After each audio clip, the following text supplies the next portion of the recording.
بسم اللہ الرحمن الرحیم۔ السلام علیکم دوستوں، سعودی عرب میں بغاوت کی کوشش ناکام بنائے جانے کے بعد پوری دنیا کی نظریں سعودی عرب پر جمی ہوئی ہیں۔ ایک طرف تو کہا جا رہا ہے کہ محمد بن سلمان نے 20-25 شہزادوں کو گرفتار کیا ہے اور ان کی گرفتاری کا آرڈر شاہ سلمان نے دیا ہے۔ دوسری جانب محمد بن سلمان کے حوالے سے دعویٰ کیا جا رہا ہے کہ محمد بن سلمان اب تک میڈیا پر منظر عام پر کیوں نہیں آئے ہیں۔ کہا جا رہا ہے کہ کرونا وائرس کا مسئلہ سعودی عرب میں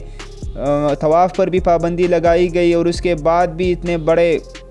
حادثے کے بعد بھی محمد بن سلمان منظر عام پر نہیں آئے۔ کچھ صحافیوں کی جانب سے دعویٰ کیا جا رہا ہے کہ محمد بن سلمان شہزادوں کے حملے میں ہلاک ہو چکے ہیں اور ان کی ہلاکت کی خبروں کو میڈیا سے چھپایا جا رہا ہے کیونکہ اس وقت سعودی عرب اور رشیا کی کشیدگی چل رہی ہے اور اس کشیدگی کے دوران اگر محمد بن سلمان کی ہلاکت کی خبریں میڈیا میں سامنے آئی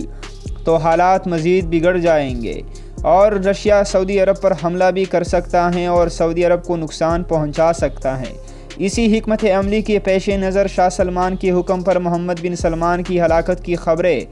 کو چھپایا گیا ہے اور محمد بن سلمان کی جانب سے صرف میڈیا کو بیانات دیے جا رہے ہیں اور میڈیا محمد بن سلمان کے بیانات نشر کر رہا ہے۔ دوسری جانب محمد بن سلمان میڈیا سے بالکل غائب ہیں، اس لیے بھی لوگوں کا کہنا ہے کہ شاید اس بات میں حقیقت ہو کیونکہ محمد بن سلمان کی کوئی الیکٹرانک میڈیا پر سامنے نہیں آئے ہیں اور اگر وہ سامنے نہیں آئے ہیں تو وہ کہاں پر ہیں۔